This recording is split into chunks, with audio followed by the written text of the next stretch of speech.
pestisida nabati. Baik, bisa selanjutnya.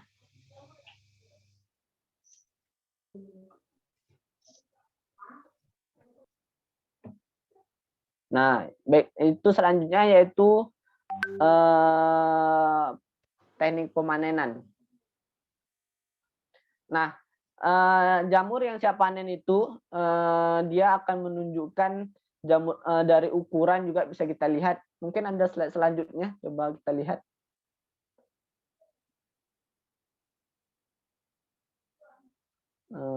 Bisa slide selanjutnya. Biar teman-teman memang betul-betul paham bagaimana dari budidaya jamur tiram sendiri. Jadi memang itu harus kita jelasin ya. Baik, ini bisa kita lihat ciri-ciri jamur yang sudah panen. Pada awal muncul jamur itu akan berukuran kecil. Bisa kita lihat sebelah kiri, itu adalah jamur yang baru muncul, ukurannya itu kecil. Ketika dia memang sudah siap panen, dia akan lebar dan lebih pipih, tidak melengkung lagi. Dapat kita lihat sebelah kanan itu menunjukkan bahwa jamur itu sudah panen. Kapan sih waktu panennya itu? Nah, biasanya pada umumnya itu dari awal muncul sampai panen itu berumur sekitar 4 hari dari awal muncul pinhead. Dan masa panennya itu biasanya itu bisa selama 3 bulan dari masa budidayanya itu. Contohnya satu backlog itu dia akan menghasilkan 300 gram minimal. Nah, dari 300 gram itu bisa didapat selama 3 bulan masa budidaya. Jadi selama budidaya itu kita akan mendapatkan 3 sampai 4 kali panen dengan nilai panen sekali panen itu 1 sampai 1,5 on. Nah, dapat kita tunggu selama 3 bulan, dia akan terus muncul dari media backlog itu sebanyak 3 sampai 4 kali. Baik, selanjutnya.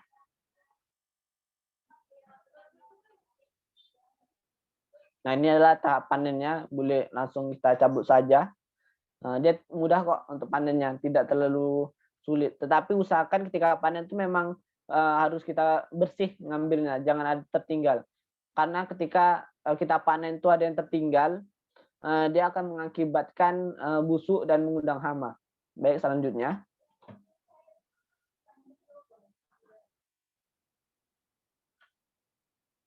Baik, ini adalah tahap pembersihan.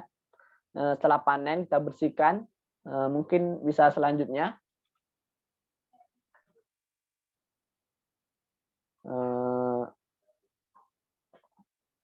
Sudah habis ya? Nah, tadi tahap packing. Nah, ini dia tahap packing. Setelah panen tuh kita harus memaking atau membungkusnya dengan memang betul-betul bagus, menggunakan tertutup. Tujuannya apa? Supaya dia tidak terjadi transpirasi.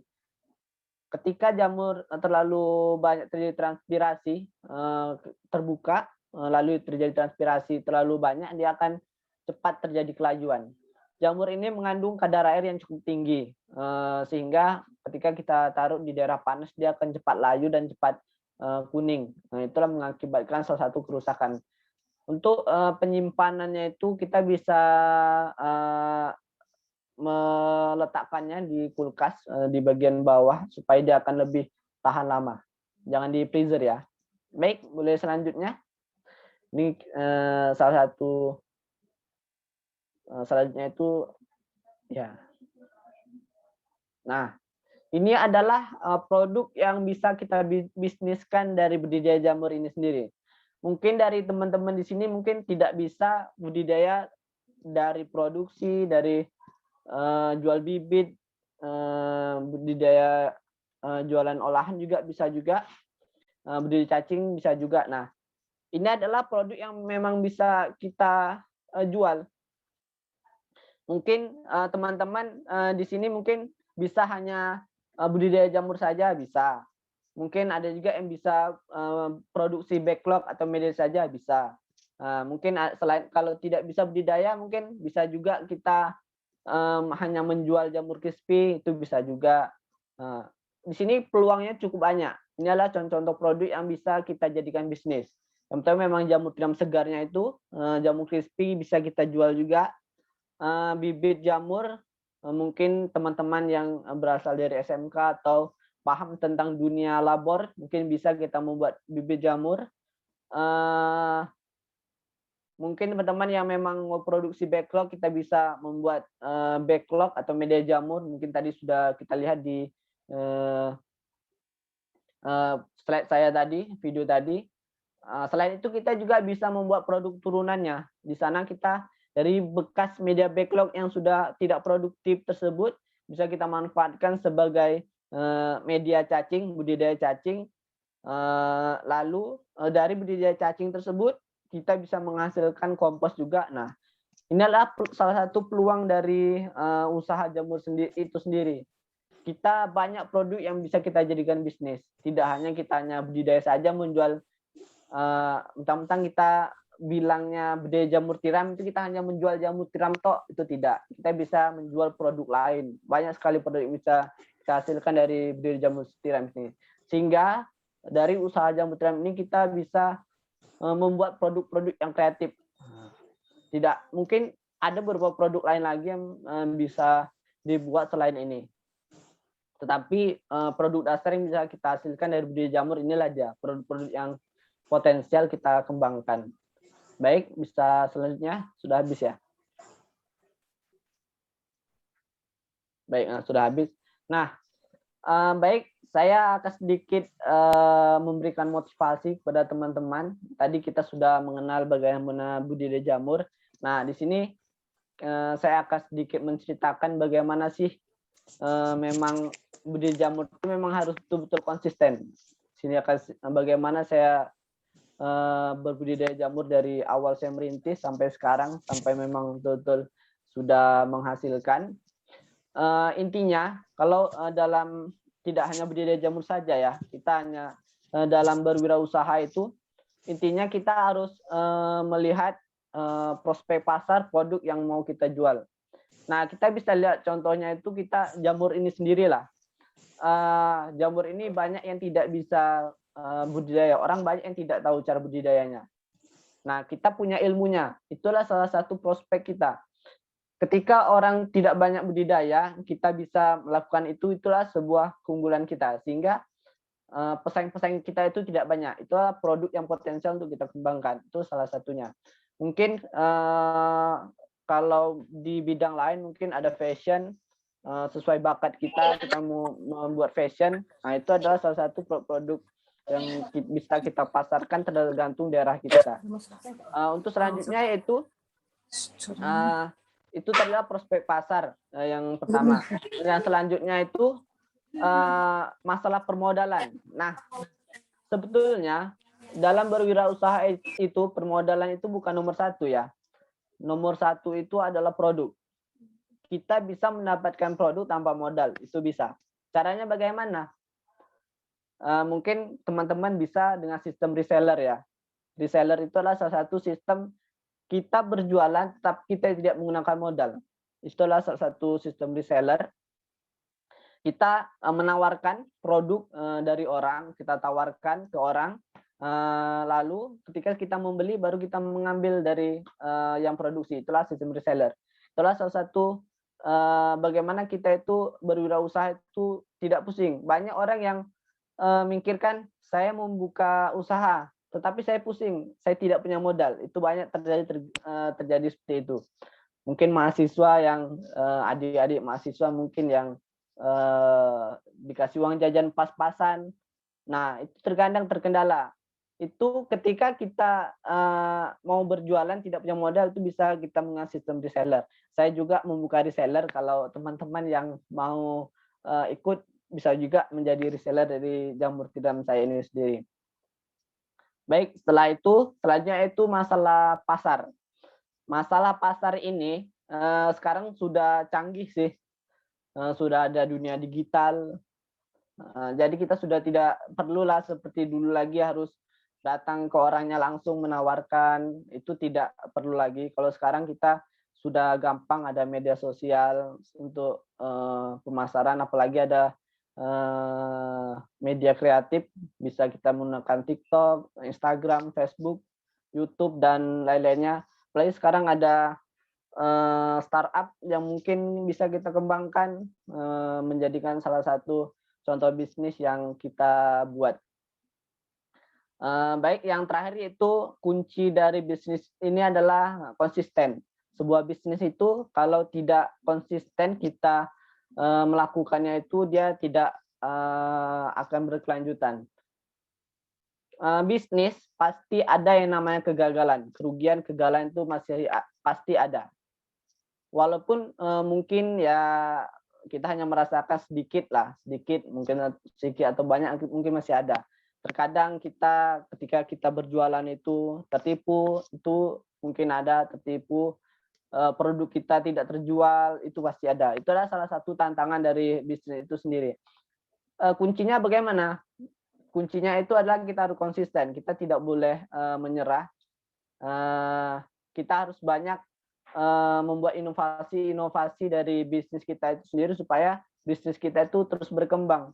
Contohnya mungkin teman-teman di sini ada yang mau membuka bisnis kosmetik atau fashion, itu kita harus beragamkan, tidak hanya satu produk.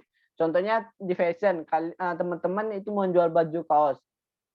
Kita tidak boleh baju kaos itu satu produk. Contohnya hanya baju kaos ini. Kita harus memiliki produk kita yang kreatif lainnya. Contohnya baju kaosnya itu memiliki gambar yang begini, bebas gitu, gambar kreatif lah. Atau bentuknya itu sedikit berbeda. Itu adalah salah satu contoh produk yang kreatif yang memang harus kita kembangkan selain hanya satu produk. Mungkin sedikit dari saya itu saja. Mungkin nantinya lebih banyak bertanya sih biar kita lebih enak bicara tentang bisnis ini. Karena ketika saya jelasin mungkin jelasin satu arah itu belum dapat. Jadi ketika kita bertanya secara langsung, mungkin apa kendala teman-teman kita bisa sharing di sini. Mungkin nanti bisa langsung melalui chat atau bisa langsung bertanya sih.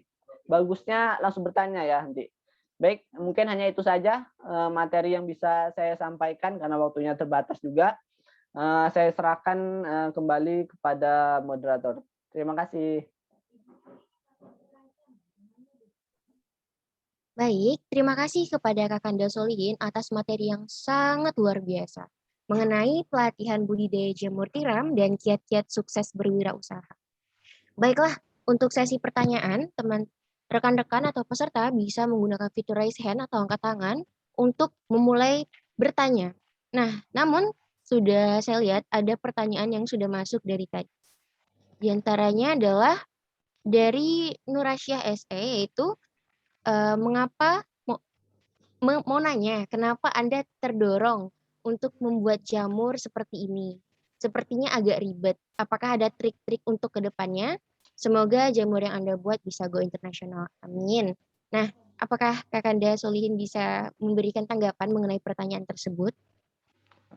Baik. Dari Kak Nur Aisyah ya. Ya. Saya panggil kakak aja ya, nggak apa-apa ya.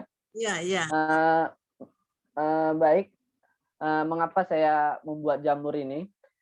Karena jamur ini salah satu memang untuk di Pekanbaru ini sendiri jamur itu masih kekurangan. Jadi mengapa saya buat jamur ini lebih besar seperti ini? Karena memang permintaannya memang tinggi. Jadi sekarang saya masih kekurangan. Dulunya jamur itu banyak disuplai dari luar, sehingga banyak sih pelanggan-pelanggan yang di Pekanbaru itu mengalami komplain atau banyak merasa bahwa kalau jamur dari luar itu kualitasnya kurang bagus karena sudah dibawa terlalu jauh. Nah, itu banyak terjadi kualitas yang tidak bagus sehingga saya memang awalnya hanya cuma jamur hanya sedikit saya produksi. Sekarang saya alhamdulillah sudah cukup besar produksi saya untuk mensuplai pelanggan-pelanggan yang memang kendalanya itu kalau dia mengambil jamur dari luar itu banyak kualitasnya tidak bagus, sehingga ketika kita bisa produksi dari Pekanbaru ini langsung pada pelanggan, itu akan menghasilkan produk yang bagus. Yang kedua itu karena jamur ini salah satu produk sehat, produk emang sayuran sehat. Biasanya banyak dikonsumsi oleh kalangan menengah ke atas, dengan harganya juga cukup tinggi, sehingga memiliki tingkat keuntungan yang lebih tinggi. Banyak teman-teman pembudidaya itu bukan hanya di jamur saja, banyak dia langsung ke olahan. Jadi jamur ini memang potensialnya itu lebih tinggi dibandingkan sayur-sayuran lainnya, walaupun dia terkadang tidak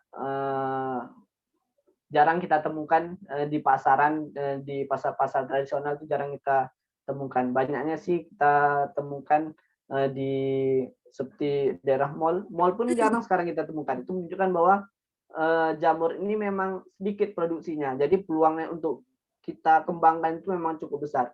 Itulah salah satu keunggulan dari budidaya jamur sendiri. Nah, selain jamur, nah tadi ada pertanyaan mengapa tidak budidaya jamur lainnya gitu, yang lebih simple. Nah, kalau kita budidaya jamur tiram ini dari tahap awal sampai akhir, memang sulit. Mungkin dari tahap pembibitan, tahap produksi, sampai perawatan atau penjualan itu memang sulit. Kalau mau simple, kita bisa lakukan membeli media yang sudah jadi, lalu kita rawat. Kita hasilkan panen, itu lebih simpel. Itu perawatannya pun tidak sulit. Itu lebih mudah. Jadi untuk perawatannya itu memang tidak menghabiskan waktu. Karena untuk jamur ini harus kita ketahui bahwa dia panennya produknya itu tiap hari. Nah, jadi kita memang harus betul-betul memiliki pasar tetap. Seperti saya ini, saya sudah memiliki pasar tetap, yang ada juga yang sudah kontrak pasar dengan saya, sehingga dia memang betul-betul terjamin untuk penjualannya. Baik, mungkin itu. Mungkin dari Ibu atau Kakak bisa ada tanggapan lainnya.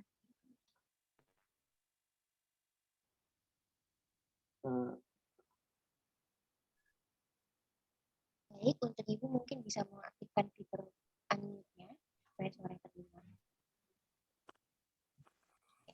Oke, terima kasih Solihin. Saya melihat Anda sangat luar biasa karena ke depan ya jamur ini memang sangat dibutuhkan oleh terutamanya di tempat kita ya kan, ataupun di Indonesia sendiri. Ya mudah-mudahan produk Anda bisa go internasional nantinya ke depannya. Tapi tidak lepas dari kiat-kiat Anda supaya Anda bisa berhasil itu bagaimana gitu kan. Salah satunya paling tidak tadi sudah dijelaskan itu harus continue ya kan. Kemudian saya mau nanya itu berat 1 kilonya kalau kita jual itu berapa tuh Solihin? Untuk harga jamurnya ini mungkin ya berbeda-beda di berbagai daerah beda. Tapi rata-rata berharga sekitar 25.000 sampai 30.000 Bu. Kalau untuk di Pekanbaru ini sendiri. Tetapi untuk Kepri, Kepulauan Riau itu di daerah Batam itu harganya itu bisa mencapai 72.000 per kilonya Bu. Oh gitu ya. Ya, untuk di daerah Kabupaten Bengkalis, di Meranti, di daerah Tembilahan itu harganya di angka 35 sampai 40.000. Tetapi untuk daerah Pekanbaru, Kampar, di daerah sini itu masih di harga 25 sampai 30.000 per kilo. Itu tergantung ya. Harga mengapa harga di daerah itu lebih mahal, Bu? Karena daerah sana itu tidak ada pembudayanya, Bu. Rata-rata ada, mungkin cuma 1-2. Rata-rata memang dari Pekanbaru, Kampar, dari Sumbar. Makanya itu Pekanbaru tuh memang harus ya semakin banyak semakin bagus sih, supaya kita bisa mensuplai untuk kebutuhan jamur di Provinsi Riau, Kepri memang potensial sekali untuk dikembangkan karena daerah sana berdekatan dengan China dari Singapura, itu banyak sekali permintaannya. Mungkin itu yang sangat bagus. Kendalanya sih pada saat ini kalau untuk jamur mengapa belum go internasional atau ekspor, itu dia masih tingkat ketahanannya Bu, karena kalau kita harus ekspor itu membutuhkan perjalanan lama, sehingga dia tidak bisa jamur mentah yang dikirim. Kita harus memiliki olahan yang dalam bentuk apakah itu jamur freezer, ada jamur crispy freezer atau bagaimana, itu harus ada bentuk olahannya yang harus kita ekspor. Tapi kalau jamur segar diekspor mungkin saat ini belum bisa karena terkendala dari itulah ada kesegarannya. Itu Bu, mungkin itu dari saya Bu. Ya. Kemudian dari olahan jamur itu tadi mungkin sudah disampaikan juga. Berapa yang bisa kita buat mungkin untuk bahan kue atau apa, berapa macam kira-kira gitu, mungkin untuk obat. Kalau jamur tiram ini untuk olahan makanan itu cukup banyak sekali Bu. Kita bisa membuat jamur crispy. Jamur crispy itu ada dua. Bisa kita buat jamur crispy langsung dijual. Biasanya banyak di pinggir jalan atau di tempat-tempat wisata itu ada yang jual jamur crispy, makan jamur crispy. Mungkin Ibu sudah pernah ketemu juga. Ada jamur crispy spinner atau keripik jamur crispy. Jamur crispy yang di spinner biasanya dijual dalam bentuk bungkusan. Itu mungkin harganya lebih mahal. Lalu ada juga jamur crispy frozen, itu ada juga, sudah ada jual juga. Mungkin kalau untuk daerah Pekanbaru masih sedikit, sangat sedikit sekali olahan itu. Lalu ada juga bakso jamur, sudah ada juga. Bisa kita buat bakso jamur, nugget jamur, rendang jamur pun sudah ada. Mungkin untuk olahan banyak bisa kita lihat di internet, itu banyak sekali olahan dari jamur ini sendiri. Lalu bisa juga dimasak sebagai campuran dari cah jamur atau di rumah makan itu bisa dicampurkan dengan tumis jamur, kangkung atau wortel lainnya, itu banyak sekali di perhotelan. Ini adalah makanya itu saya bilang jamur itu memang sangat potensial untuk dikembangkan karena dia banyak olahan yang memang bisa dibuat dari jamur ini sendiri. Mungkin banyak orang yang tidak tahu. Mungkin dulu orang hanya tahu jamur itu dimasak sayur gitu aja kan. Tapi sekarang apalagi dunia sudah modern kan, bisa dibuat banyak sekali olahan dari jamur itu sendiri. Oke, terima kasih Solihin. Ya, Baik, terima kasih atas jawaban Kanda Solihin yang sangat luar biasa. Nah, selanjutnya kita lanjutkan untuk pertanyaan kedua. Di sini saya melihat sudah lumayan banyak yang mengangkat tangan. Oke, di sini saya memilih M. Firman untuk menanyakan kepada Kakanda Solihin. Bisa. Assalamualaikum warahmatullahi wabarakatuh. warahmatullahi wabarakatuh. Nama saya Firman dari Universitas Sriwijaya Palembang. Izin bertanya, Kak, apa saja tantangan dan hambatan yang paling mendasar bagi pemula dalam budidaya jamur tiram dan bagaimana cara mengatasinya? Baik, terima kasih. Mungkin itu saja, Kak, pertanyaan. Baik, biar saya langsung jawab aja ya. Moderator gimana? Baik, Kanda mungkin bisa langsung dijawab pertanyaan dari M. Firman. Baik, biar saya langsung jawab aja ya. Kendalanya itu kalau di awal itu kalau kita memang cuma budidaya ya, kan kalau jamur ini kan bisa kita buat reproduksi. Kalau cuma budidaya sih di awalnya itu di perawatan itu banyak orang yang tidak tahu bahwa insting dari perawatannya itu sendiri. Baik kegagalannya itu terkadang ketika menyiram itu terlalu basah, itu mengakibatkan jamur rusak. Lalu ketika jamurnya itu kering, medianya itu kering, itu jamur itu lambat munculnya. Lalu ada juga pada saat musim panas itu jamur itu bakalan sulit munculnya. Jadi kita memang tentu harus tahu kondisi dari iklim di daerah kita itu sendiri. Ketika musim panas itu harus memang konsisten dalam perawatannya itu.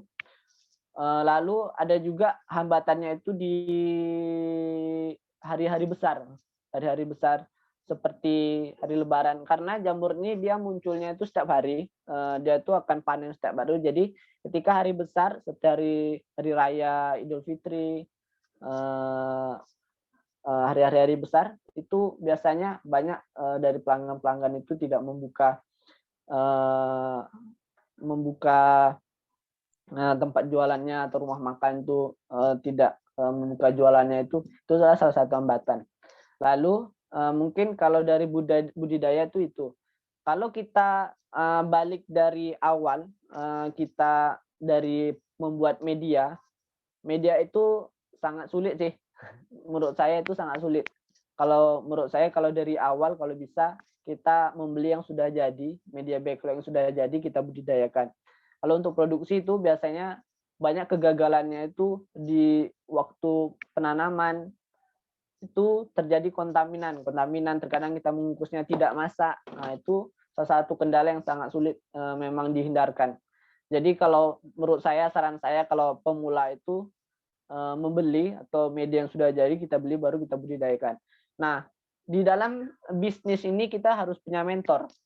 Memang betul-betul kita ya apakah itu kita bergabung dengan komunitas, mungkin ada sharing-sharing, ada teman yang memang bisa sharing tentang di jamur ini, itu bisa menjadi salah satu cara kita untuk mengatasi kegagalan kita sendiri.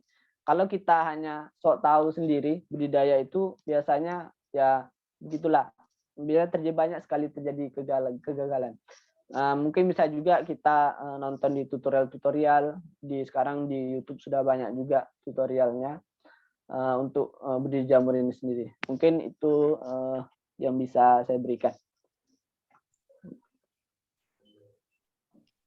Baik, terima kasih kepada Kakanda Solihin atas jawaban dari pertanyaan M. Firman. Saya kembalikan lagi kepada M. Firman yang sudah bertanya, apakah sudah puas dengan jawaban dari Kakanda Solihin? Sudah sangat puas dan sangat mengerti. Terima kasih, Kak. Baik, terima kasih. Kita lanjutkan. Untuk pertanyaan selanjutnya, saya melihat di sini Suryo Baskoro sudah mengangkat tangan. Baik, kepada Suryo, dipersilahkan untuk menyampaikan pertanyaannya. Assalamualaikum warahmatullahi wabarakatuh. Waalaikumsalam warahmatullahi wabarakatuh. Warahmatullahi wabarakatuh. Izin bertanya, Mas. Di sini saya ingin bertanya, bagaimana caranya menanggulangi hama dan penyakit pada jamur tiram agar jamur tiram tersebut bertumbuh dengan baik. Dan tadi pun saya sudah sempat melihat siarannya kan, di situ ada penyemprotan pestisida. Dan saya bertanya berapa kali dalam sehari pestisida tersebut disemprotkan dan sejak mulai kapan, Mas? Terima kasih. Baik, terima kasih atas pertanyaan yang sudah disampaikan oleh Suryo Baskoro. Langsung saja saya alihkan ke Kakanda Solihin untuk menjawab pertanyaan tersebut. Baik, terima kasih kepada Saudara Baskoro. Nah, untuk hamanya ini tergantung hama apa yang menyerang. Biasanya kalau hama dari jamur tiram ini dia ada lalat atau serangga yang terbang. Dia bisa kami seperti lalat buah dia. Nah, itu biasanya mengakibatkan bintik-bintik. Itu bisa kita atasi dengan menggunakan pestisida organik, bisa menggunakan bawang putih atau beberapa dari pestisida organik itu. Kalau biasanya saya menggunakan bawang putih atau daun pandan karena dia tidak suka bau wangi-wangian, bau yang terlalu kuat di dalam kubung itu sendiri. Ketika kita kasih daun pandan atau bawang putih itu dia akan hilang. Atau bisa juga kita atasi dengan penanggulangan secara langsung, itu kita menyiram pasir di tanah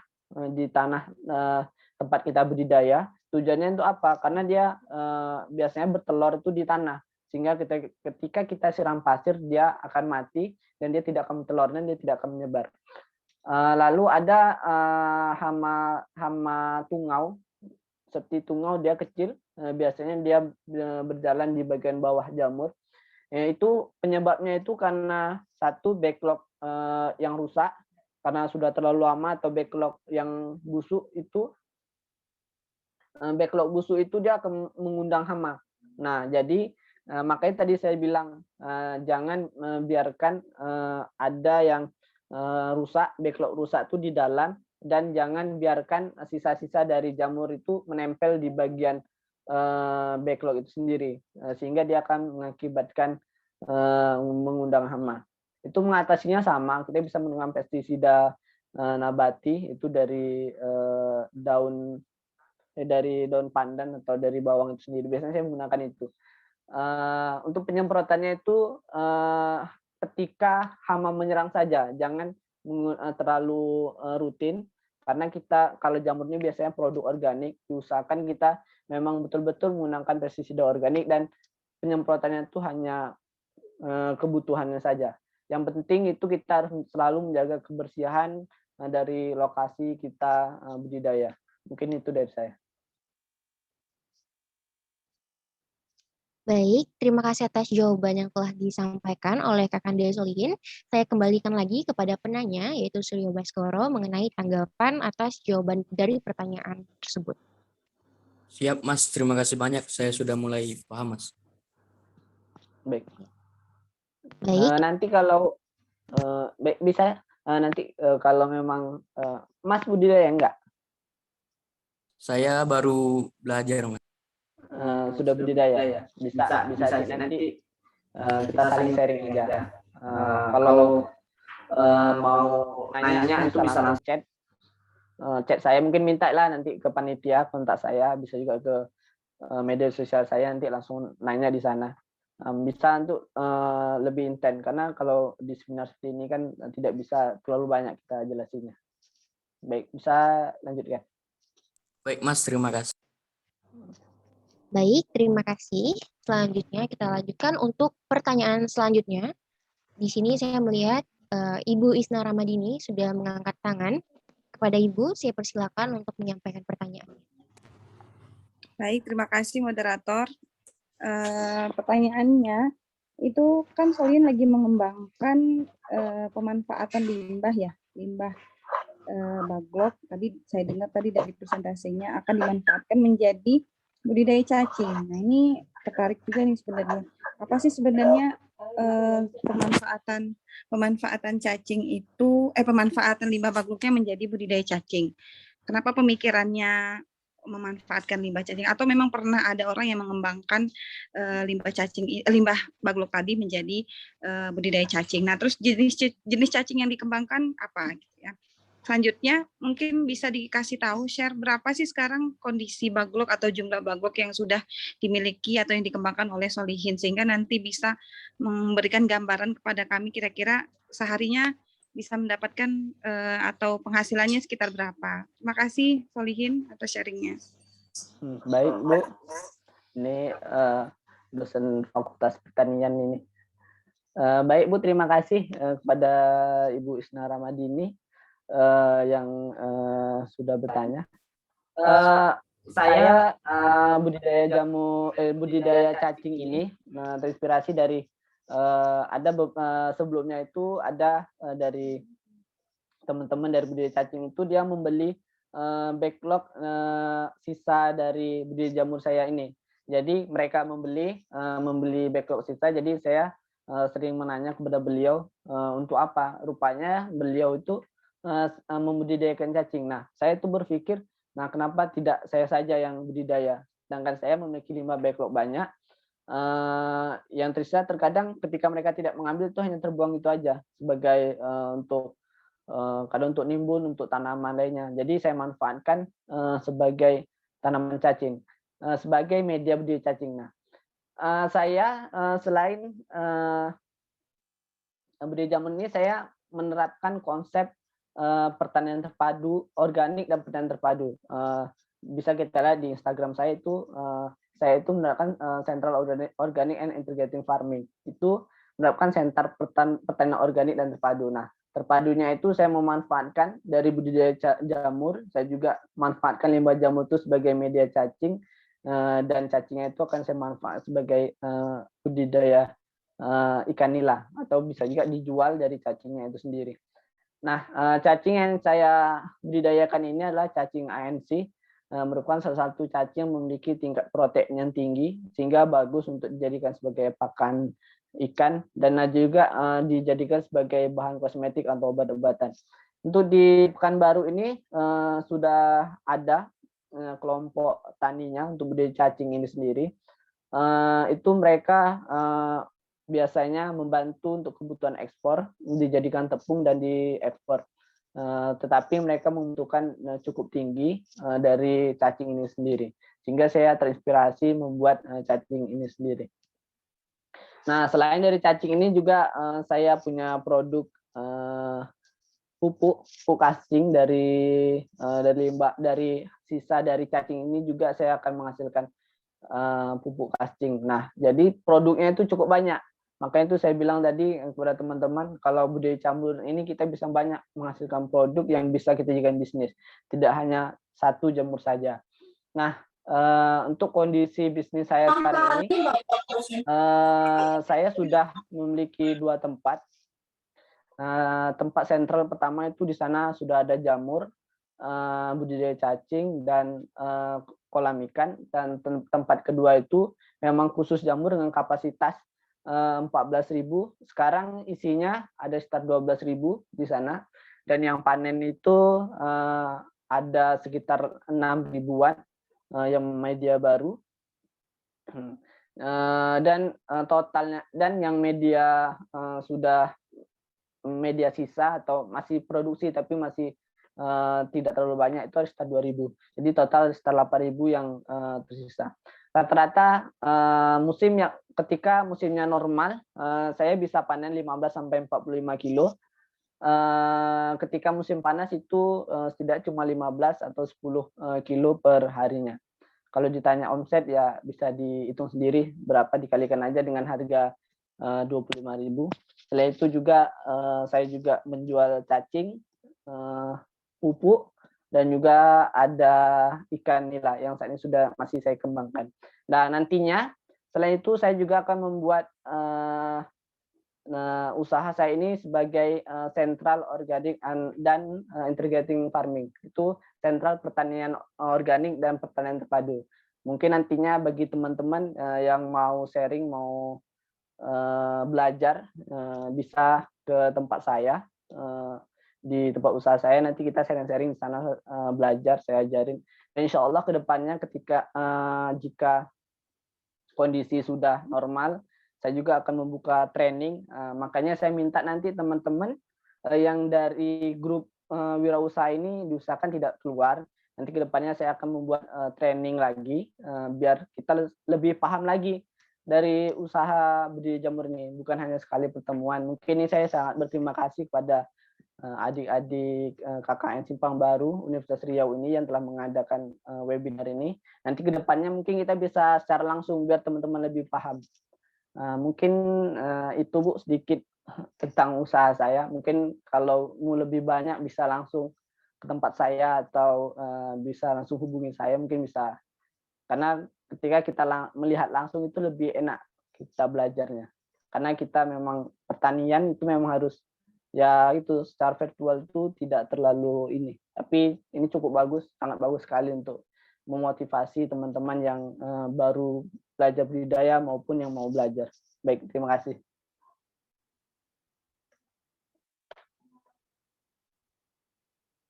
Baik, terima kasih atas jawaban yang disampaikan oleh Kang Dea Solihin. Saya kembalikan kepada Ibu Isna Ramadini mengenai tanggapan atas jawaban dari Kang Dea Solihin. Ya, terima kasih Solihin atas jawabannya. Mau nanya satu lagi, kira-kira kemarin modal awal dari mulai pembuatan kumbung sampai penyediaan media dan sampai bisa melakukan produksi itu kira-kira berapa ya, Solihin? Modal awal itu untuk budidaya itu modal 10 juta itu sudah cukup Bu, dari kita membuat kumbung sederhana lah, kumbung dari kayu. Itu kita bisa memproduksi dari 1.000 backlog. Tapi kalau kita mau lebih besar lagi, waktu saya pengembangan itu saya menghabiskan 60 juta.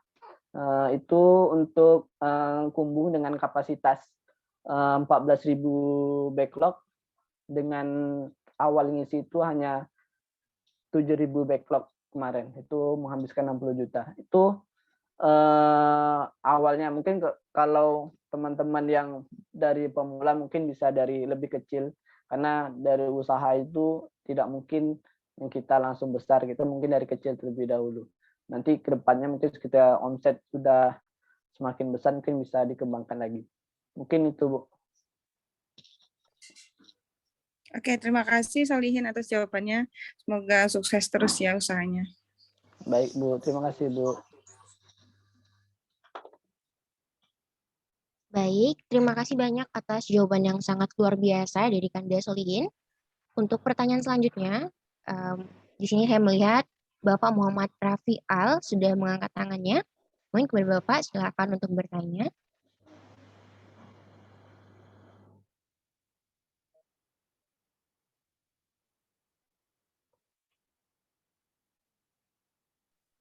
Mohon maaf sebelumnya Pak untuk mengaktifkan fitur speak mic-nya supaya bisa terdengar. Halo, Assalamualaikum warahmatullahi wabarakatuh. Waalaikumsalam. Waalaikumsalam warahmatullahi wabarakatuh. Untuk Desa Lihin, saya ingin bertanya, apakah selain abu karet seperti abu-abu papan atau yang ada di perabot yang kita ketahui di pendaki kan ada juga perabot kan? Iya, Bang. Apakah Ini itu bisa? Ya, baik. Ini Bang Raffi ini masih bisa katakan saudara satu kampung nih. Iya. Orang Mengkalis. Ya, Bang. Baik, Bang.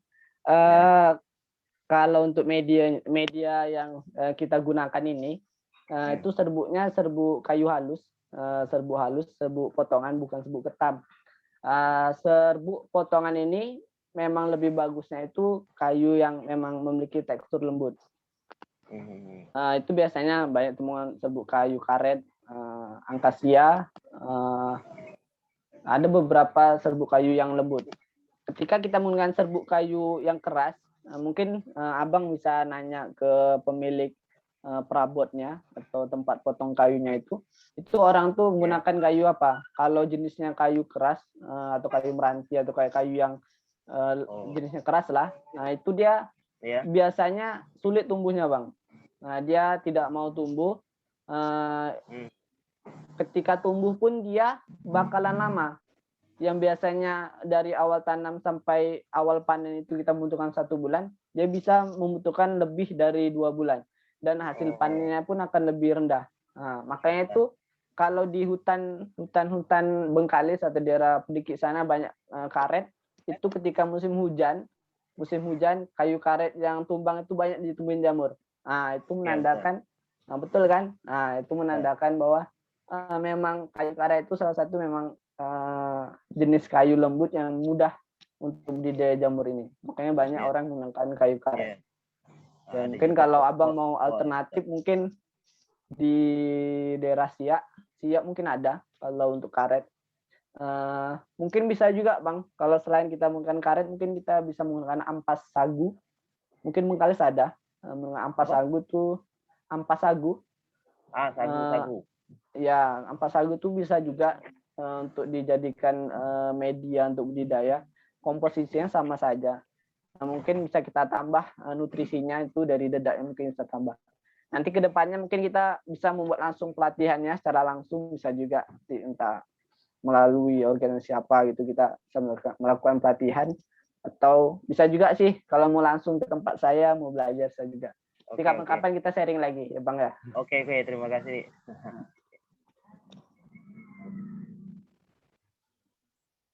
Baik, terima kasih atas jawaban dari Kakanda Solihin. Saya kembalikan lagi kepada Bapak Muhammad Rafi atas tanggapannya. Terima kasih atas jawabannya. Nanti saya konsultasi langsung dengan Pak Solihin. Masih satu kampung. Terima kasih. Sama-sama, Pak. Baiklah, kita lanjutkan kembali. Di sini ada Lia Nadila yang mengangkat tangan untuk bertanya. Baik, pada Lia Nadila dipersilakan. Baik, terima kasih kepada moderator. Assalamualaikum warahmatullahi wabarakatuh. Saya Liana Dila, mahasiswa Universitas Riau. Sebenarnya pertanyaan saya terkait dengan backlog yang tadi dipertanyakan oleh Ibu Isna. Nah, tetapi saya lebih terfokus pada persentase kerugian. Dilihat dari backlog yang bisa dimanfaatkan sebagai budidaya cacing ANC, kemudian berapa persentase kerugian dari budidaya jamur ini? Apakah dari jamur yang busuk atau bagaimana? Terima kasih. Baik. Ini kalau kita bahas kerugian sih. Kalau kerugian tuh dulu saya pernah rugi. Banyak rugi itu ketika saya produksi media jamur itu cukup banyak saya rugi karena gagal produksi media jamur. Kalau dari budidayanya saja itu biasanya kerugiannya itu ketika jamur banjir. Maksudnya bukan banjir gimana? Panennya itu membludak, panennya itu banyak, jadi dia terlalu banyak. Biasanya terjadi ketika lama tidak hujan, ketika musim panas terik, tiba-tiba dalam 1 atau 2 hari itu akan hujan. Itu akan mengakibatkan jamur itu munculnya itu serentak dan langsung banyak. Itu biasanya kami sebut panen raya.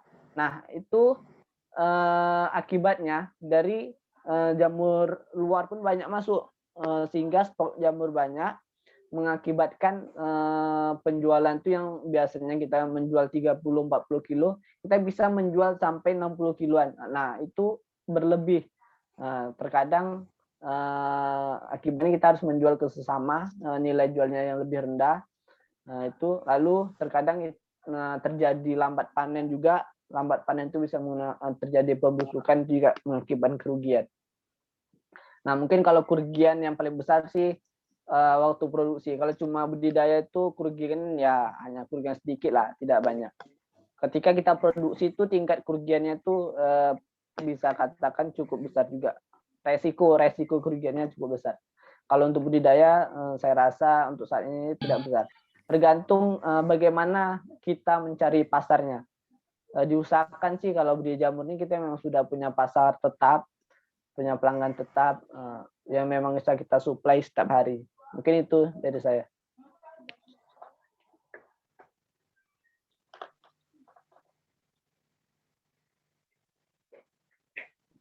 Baik, terima kasih atas jawabannya dari Kanda Solihin. Saya kembalikan lagi kepada penanya. Apakah sudah mengerti atas jawaban yang telah disampaikan oleh Kanda Solihin? Ya, saya ucapkan terima kasih atas jawabannya, tapi saya sedikit tertarik dengan profil dari seorang owner Gejamuran Pekanbaru yang mana juga seorang mahasiswa ya.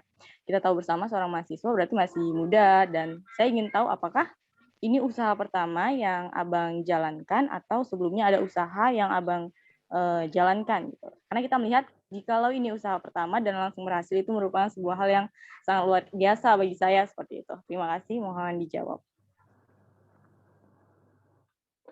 Baik, terima kasih. Ini merupakan usaha pertama saya, tetapi memang sudah banyak kegagalannya. Walaupun memang produknya itu memang produk pertama saya buka usaha ini, cuman saya sudah pernah beberapa kali gagal. Ya kerugian cukup besar. Tetapi kuncinya ketika kita mengalami kebangkrutan atau kegagalan itu kita tidak boleh putus asa. Kita harus semangat konsisten. Jadi prinsip saya itu saya harus pandai-pandai mengelola keuangan. Intinya gitu. Ketika kita usaha sekian persen itu kita harus punya uang cadangan. Kita tidak boleh menghabiskan uang itu 100% untuk ya jadikan modal. Nah, kita itu memang harus betul-betul. Jadi ketika kita mengalami kebangkrutan atau kegagalan di satu produk atau produksi itu, kita masih ada cadangan keuangan untuk membangun lagi. Banyak sih ya yang mengakibatkan pemula-pemula itu banyak baru buka 1 bulan 2 bulan itu langsung tutup. Itu dia penyebabnya. Mereka dari awal full modal dikeluarkan semuanya 100%. Untuk membeli ini itu semua kita belikan sehingga dia mengakibatkan kehabisan uang cadangan. Ketika mereka penjualannya itu merosot atau turun, mereka keuangannya itu menipis. mereka tidak bisa bangkit dari itu. Itulah salah satu kunci dari sebuah bisnis. Kita memang betul-betul harus bisa mengatur keuangan, memisah keuangan kita antara uang pribadi dan uang bisnis. Itu kunci, itulah saran dari saya. Baik, terima kasih atas jawaban yang telah diberikan Kanda Solihin. Saya kembalikan lagi kepada penanya, Lia Nadila. Baik Bang, atas jawaban dan motivasinya. Semoga sukses selalu. Alhamdulillah saya cukup puas. Saya sudah puas. Terima kasih. Assalamualaikum warahmatullahi wabarakatuh. Tadi kawan nanya hambatan Bang. Baik, terima kasih. Saya lanjutkan kembali. Untuk pertanyaan selanjutnya mungkin bisa dari Saudara Muhammad Salman Al-Farizi untuk menanyakan pertanyaannya dan diharapkan untuk open cam. Oke, Assalamualaikum warahmatullahi wabarakatuh. Perkenalkan, nama saya Muhammad. Saya ingin bertanya kepada Saudara Solihin, misalnya kita ingin berbudidaya jamur di suatu daerah yang memang sama sekali belum mengenal jamur tiram, yang dimana daerah tersebut cuman hanya mengenal jamur tangkos. Nah, dimana kan mayoritas di Riau ini kan banyak sawit dan otomatis banyak jamur tangkos yang dijual. Nah, gimana tips dari Saudara Solihin ketika kita memulai usaha budidaya jamur tiram ini, kita memiliki pesaing usaha kita itu rata-rata orang yang jual jamur tangkos, di mana juga harga dari jamur tangkos ini kan murah, dan mindset orang daerah-daerah tertentu, misalnya daerah-daerah kecil, di mana mereka kan cukup susah untuk mengeluarkan uang untuk membeli harga jamur tiram yang di mana relatif masih tinggi nih kan, termasuk harga yang termasuk tinggi di kalangan untuk bagian kalangan menengah ke bawah. Nah, jadi gimana cara Solihin untuk supaya kita bisa masuk ke daerah tersebut gitu. Jadi kita bisa memasarkannya dan kita bisa bersaing dengan jamur tangkos ini. Terima kasih. Baik. Ini salah satu mahasiswa pertanian ya. Iya, iya. Ya. Baik, terima kasih Saudara Salman, teman saya juga nih. Kalau di daerah-daerah yang memang banyak sawitnya itu saingannya itu adalah memang jamur tangkos. Itu kita harus memiliki produk inovasi. Salah satunya itu kita bisa membuat olahannya. Kita jangan menjual jamur mentah. Kalau jamur mentah udah jelas kita saingan itu pasti jamur lainnya yang memiliki nilai rendah. Kita harus membuat olahannya. Itu adalah salah satu alternatifnya. Nah, mengapa membuat olahannya? Karena olahan dari jamur tangkos itu tidak akan sama dengan olahan dari jamur tiram ini. Kita bisa membuat olahan jamur crispy yang di spinner, bisa kita membuat bakso atau lainnya, atau intinya kita harus membuat inovasi.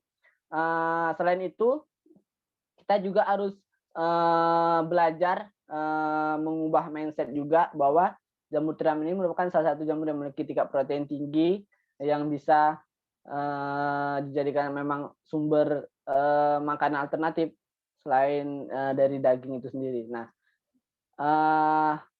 ketika kita mengalami memang persaingannya itu sulit, kita bisa membuat olahan dan kita bisa menjualnya ke luar. Contoh kita membuat jamur crispy spinner tadi, yang membuat jamur crispy keripik atau kerupuk jamur crispy.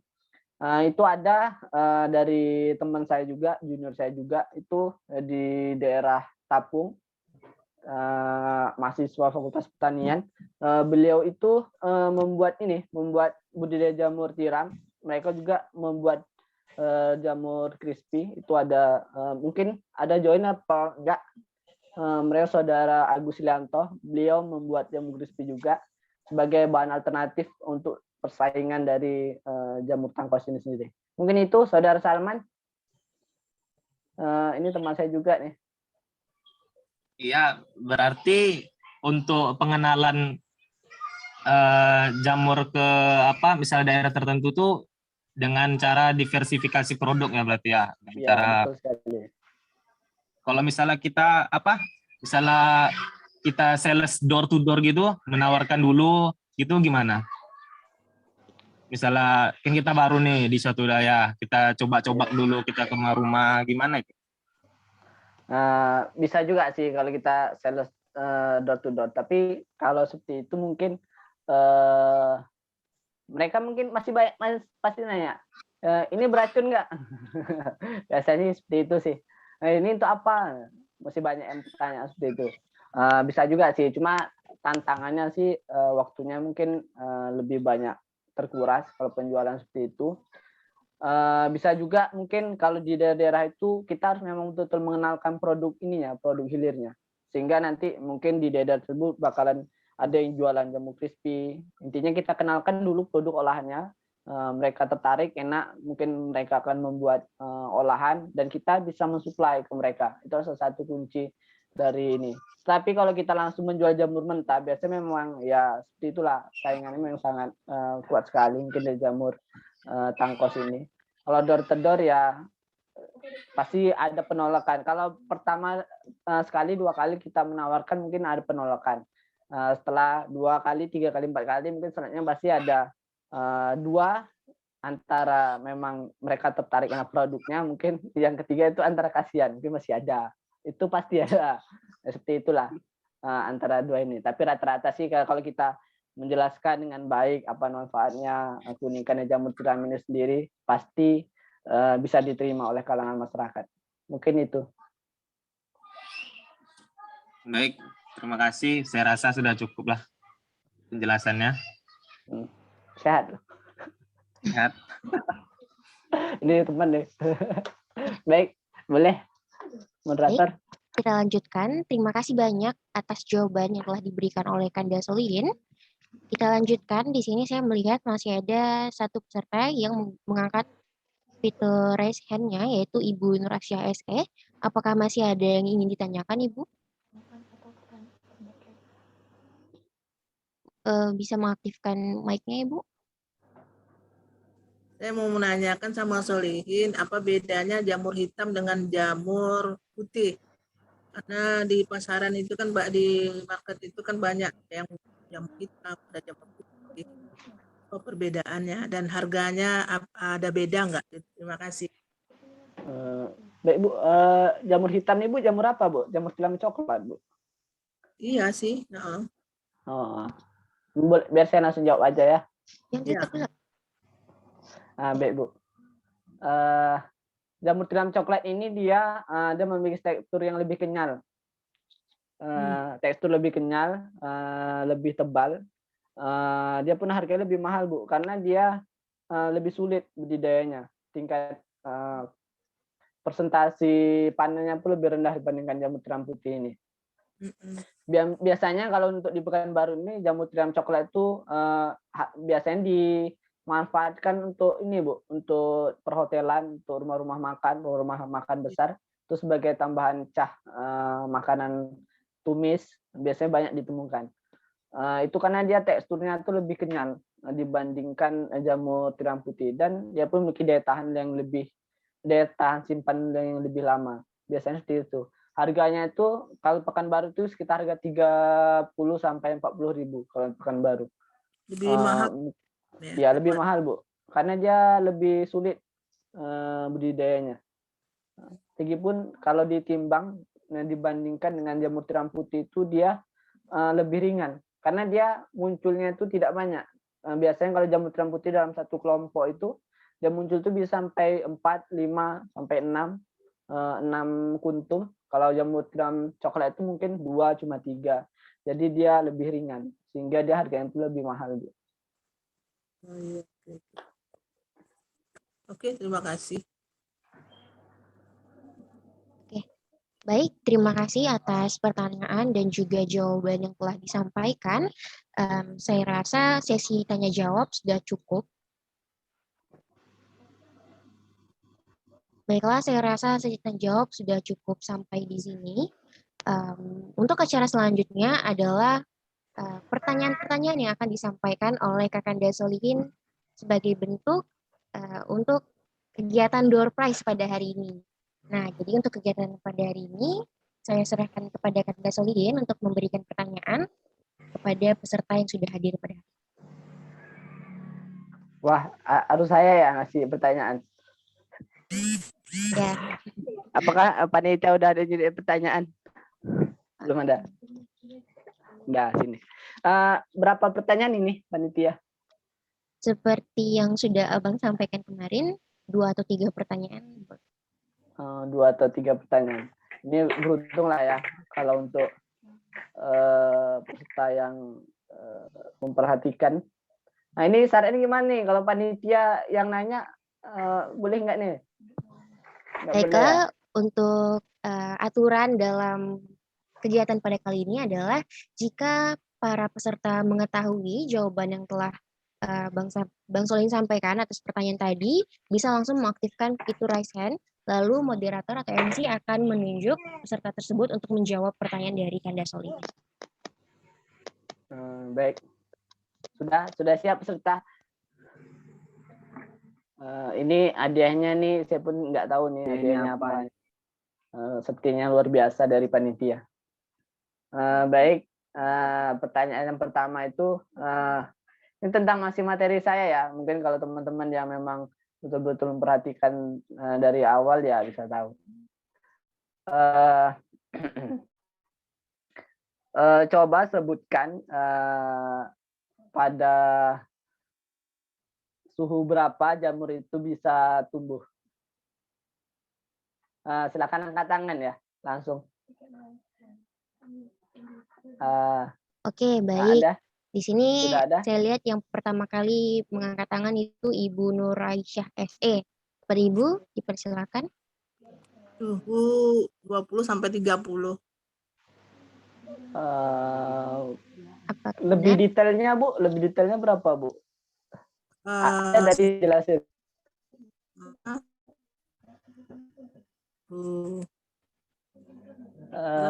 Ya, kalau kasih kesempatan. 60 itu, kalau 80% itu dia sudah bisa apa namanya? Bisa udah mengembang gitu loh kan. Misalnya dalam plastik itu udah besar gitu kan. Di antara 10 sampai 50 gitu. Mungkin belum tepat, mungkin saya kasih kesempatan satu lagi Bu. Coba tadi ada saya jelasin di materi saya. Coba saya kasih kesempatan. Ya. Oke. Dia suhunya suhunya 22 ya, 22% ya. Oke, baik. Sepertinya maaf Bu, sepertinya belum tepat Bu. Ya, baik. Ya. Karena jawaban yang Ibu sampaikan belum tepat, saya alihkan ke M. Firman yang sudah mengangkat tangan terlebih dahulu tadi. Silakan untuk dijawab. 23 sampai 28. Ya, ini dia jawaban yang betul. Baik. Firman ya, yang bisa dapat door prize-nya. Ya, door prize pertama itu untuk M. Firman. Nah, dilanjutkan Kanda Solihin untuk pertanyaan selanjutnya. Baik. Untuk pertanyaan selanjutnya itu, berapa tahap pembukaan cincin? Coba dijelasin. Tahap pembukaan cincin pada tahap perawatan tadi. Di sini yang sudah mengangkat tangannya Ibu Nur Aisyah SE. Apakah bisa dijawab, Ibu? Ibu lagi? Nah, Ibu ini saya memang betul-betul menyaksikan nih. Ya, Bu. Mungkin Ibu bisa mengaktifkan mic-nya untuk menjawab.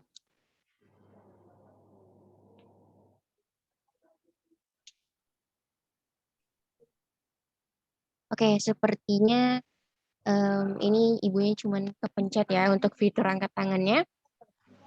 Nah, sepertinya tidak ada yang bisa menjawab nih Kanda Solihin mengenai pertanyaan tersebut. Mungkin bisa disampaikan pertanyaan lain yang lebih mudah untuk teman-teman di sini. Pasti ada tuh, masa ya nggak ada. Baik, saya ganti ya. Ya, coba kita ganti dulu pertanyaannya. Baik, tadi saya ada jelasin beberapa jenis jamur yang ada di slide saya ya. Yang ada di slide saya itu ada beberapa jenis jamur. Coba jelasin. 3 cm sampai 2 cm. Enggak, belum Bu. Ada beberapa jenis jamur yang bisa dikembangin. Itu ada 4. Coba jelasin Bu, ada 4. Siapalah yang tanya, yang apa dulu? 4 jenis jamur tadi. Pertanyaannya 2 cm sampai 3 cm. Pertanyaan yang sebelumnya. Jawabannya. Berapa Bu? 2 cm sampai 3 cm. Maaf Bu, pertanyaan tadi udah hangus Bu. Ini udah pertanyaan baru Bu. Enggak hangus lah. Oh, itu Pak salah juga Bu. Salah juga jawabannya Bu. Iya. Dia jawabannya itu, maaf ya, saya jelasin. Jawabannya itu yang tadi ya, yang tadi itu sebelum itu jawabannya itu dia ada 3 tahap. Ada tahap yang 10%, ada tahap 50% dan ada tahap yang 80%. Tahap pembukaannya. Nah, ini pertanyaan kedua tadi. Coba yang bisa jawab, silakan. Ada 4 jenis jamur yang bisa dibudidayakan. Ada saya jelasin di awal-awal tadi. Oke, bagi para peserta seminar yang ingin menjawab bisa mengaktifkan fitur angkat tangannya. Jamur tiram, jamur kripsi, bibit jamur, tipologi jamur tiram, pupuk kompas. Belum tepat Bu. Ada 4 jenis jamur Bu. Ada tadi awal saya jelasin. Saya kasih kode. Ada yang bisa jawab? Saya kasih kode. Perlu saya kode? Berdasarkan warna. 4 jenis jamur berdasarkan warna. Jenisnya jenis jamur tiram, tetapi dia ada 4 di awal tadi saya jelasin. Bisa yang jawab? Wah, sepertinya terlalu sulit ya pertanyaan saya. Yaitu Muhammad Farisi Rahman. Silakan untuk menjawab pertanyaan dari Anda Solihin. Jenis jamur itu kan ada macam-macam, jamur putih, jamur coklat, jamur abu, jamur tiram, merah juga. Dari Ibu masih salah Bu. Coba Baik. tadi. Untuk Ibu, kita alihkan kembali jawabannya agar dapat dijawab oleh salah satu peserta seminar pada hari ini, yaitu Muhammad Salman Al-Farizi. Kepada saudara, disilakan. Ini jenis jamur tiramnya ya yang dibudidayakan atau jamur tiram yang bisa dibudidayakan? Enggak. Jamur tiram, ada 4 jenis jamur tiram yang sudah dikembangkan di Indonesia. Tahu? Ini ya jamur tiram coklat. Itu bukan Ya. kayak gitu. Jamur tiram coklat, jamur tiram kuning. Iya. Terus jamur tiram pink. Iya. Satu lagi jamur tiram kelabu. Warna abu-abu gitu. Biru. Kelabu ada juga. Coba ulang. Ibu bentar Bu ya. Dia ada 4, udah hampir tadi. Jamur tiram coklat, kuning. Jamur tiram coklat, jamur tiram kuning, jamur tiram pink, warna pink. Lagi jamur tiram apa ya? Biru. Jamur tiram biru apa ada? Biru tua. Dikit lagi. Itu udah hampir betul tadi. Dikit lagi. Jamur biru keabu-abuan. Jamur tiram biru keabu-abuan. Masa ya? Yang saya jelasin dari awal sampai akhir tadi jamur tiram apa? Masa iya harus jamur tiram lain sebutin? Tadi saya nggak ikut seluruhnya. Oh, nggak ikut ya. Sama saya juga. Coklat, kuning sama pink itu udah betul. Satu lagi. Jamur tiram putih. Betul, udah. Loh. Ya, baiklah atas jawaban yang telah diberikan Bang Salman Al-Farizi tadi. Maka dari itu, door Udah ada, prize betul, kedua betul, betul. kita berikan kepada Muhammad Salman Afarizi. Selamat. Ye, dapat apa nih? Nanti kita hubungi secara langsung ya, Bang Salman. Ya. Oke, Kanda Solihin, satu pertanyaan lagi untuk teman-teman di sini. Kayaknya dari panitia lah satu pertanyaannya. Bisa? Kalau bisa dari Kanda aja.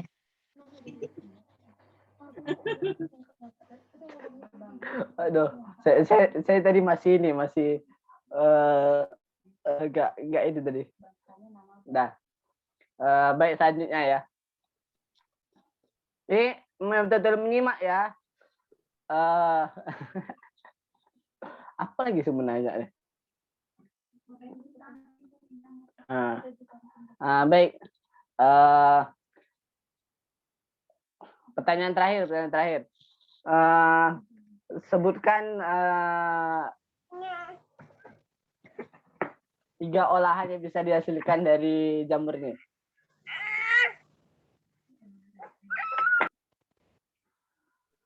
Tiga olahan yang bisa dibuat dari jamur ini. Kepada peserta yang mengetahui jawabannya, bisa mengangkat tangan. Yang sudah jawab nggak boleh lagi ya, Kak? Yang Boleh, sudah jawab boleh. nggak boleh. Kalau bisa nggak boleh lah. Yang Ya, lain lah. kalau lain. bisa yang lain. Kalau bisa yang lain. Ya, Oke. Yang lain dulu. Jika ada yang bisa menjawab, silakan angkat fitur angkat tangannya. Oke, di sini ada Rafifah Attari. Silakan untuk dijawab. Mungkin Kak, ini olahan makanan boleh? Ya, boleh.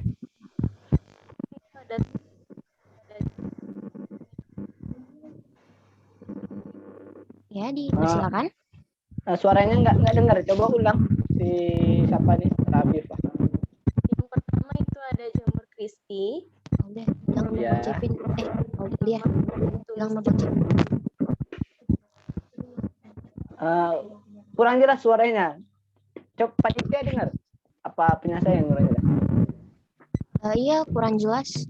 Mungkin kalau pakai headset bisa dilepas dulu.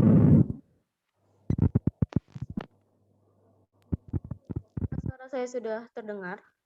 Ya, sudah. Yang pertama itu ada sate jamur, ada jamur crispy sama tumis jamur. Ya, bisa. Ya, selamat kepada Rafifah Attari sudah mendapatkan door prize ketiga dan yang terakhir pada hari ini. Ya, baik. Terima kasih. Ini saya boleh sedikit jelasin ya. Ini ada menu baru nih, sate jamur. Ya, boleh. Ya, tadi saya nggak ada bilang kan. Sate jamur ini salah satu produk olahan yang bisa dibuat dari jamur tiram ini sendiri. Mungkin bisa buka Instagram saya. Saya juga dulu pernah buat olahan dari jamur crispy, sate jamur ini juga pernah, dan bakso juga pernah. Mungkin itu udah cukup sih. Nanti untuk hadiahnya minta ke panitia ya. Oke, baik.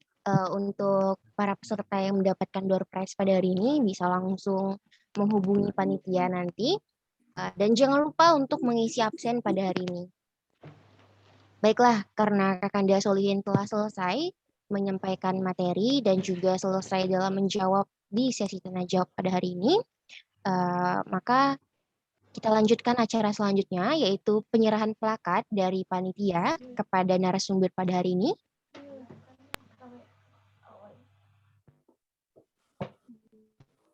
Kita tunggu sebentar ya untuk penyerahan plakat yang akan diberikan ke panitia kepada Kakanda Solihin.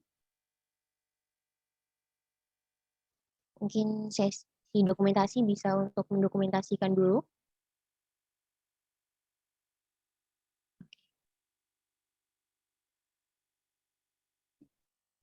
Kepada Ketua dari Kukerta BKSB Unri 2021, mungkin ada sedikit yang akan disampaikan dalam penyerahan plakat pada hari ini. Assalamualaikum warahmatullahi wabarakatuh. Waalaikumsalam warahmatullahi wabarakatuh. Terima kasih saya ucapkan kepada Kakanda Solihin atas penyampaian materi yang sungguh sangat luar biasa. Berikut saya tampilkan ini sertifikat pemateri dari kami, Bang. Terima kasih banyak atas waktunya yang udah Abang berikan. Semoga ilmu yang Abang sampaikan dapat bermanfaat bagi kita semua yang hadir pada hari ini. Terima kasih. Sekian. Wassalamualaikum warahmatullahi wabarakatuh. Waalaikumsalam warahmatullahi wabarakatuh. Waalaikumsalam warahmatullahi wabarakatuh. Baiklah, terima kasih kepada Kakanda Cevin Ganda Wijaya yang telah menyerahkan plakat pada hari ini. Saya ucapkan terima kasih kepada narasumber pada hari ini yang telah menyampaikan materi yang sangat luar biasa. Dan juga saya berterima kasih kepada para peserta yang sudah mengikuti kegiatan dari awal hingga akhir. Hadirin sekalian, demikianlah acara webinar kewirausahaan pada hari ini yang membahas tentang pelatihan budidaya jamur tiram dan kiat-kiat sukses berwirausaha. Saya selaku pembawa acara mengucapkan terima kasih kepada narasumber yang telah memberikan banyak informasi kepada kita semua. Saya mohon maaf yang sebesar-besarnya apabila ada tutur kata yang kurang berkenan selama acara berlangsung. Dan acara akan kita akhiri dengan sesi foto bersama. Maka dari itu saya harapkan para peserta untuk dapat membuka kamera atau on cam karena sebentar lagi kita akan mengadakan sesi dokumentasi atau foto bersama. Kepada panitia, dipersilakan untuk membantu dalam proses dokumentasi pada kali ini.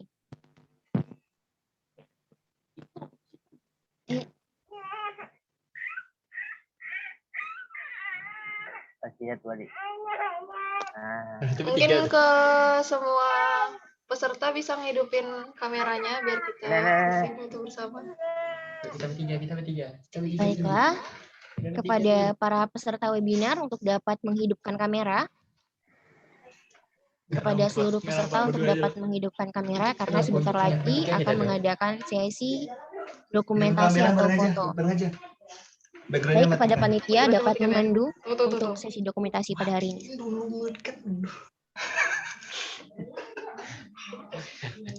Oke, yuk. Wait, sebentar. Oke. 1, 2, 3. Yuk lagi. 1, 2, 3. Oke. Baik, setelah selesainya sesi dokumentasi tadi, maka berakhirlah acara kita. Maka dari itu kita tutup acara pada hari ini dengan membaca hamdalah. Alhamdulillah. Baik, terima kasih banyak kepada seluruh peserta webinar pada hari ini sudah diperbolehkan untuk live dari Zoom ini. Terima kasih banyak. Sama-sama. Dan ya, sertifikat akan kami kirimkan melalui email. Jadi ditunggu aja ya. Terima kasih, Bang. Para peserta. Ini hostnya. Oke, terima kasih. Izin live ya. Assalamualaikum. Waalaikumsalam. Waalaikumsalam. Ini orang nggak ada, soalnya aku kayaknya bukan. Ini untuk panitia, untuk kawan-kawan yang mau bertanya langsung nanti boleh kasihkan nomor HP saya atau Instagram saya. Mungkin tadi ada beberapa yang minta kontak panitia, kontak saya, langsung kasihkan saja.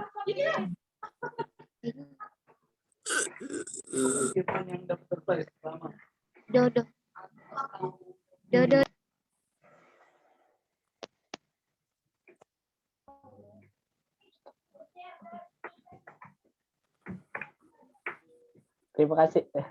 Terima kasih ya, izin live, izin keluar.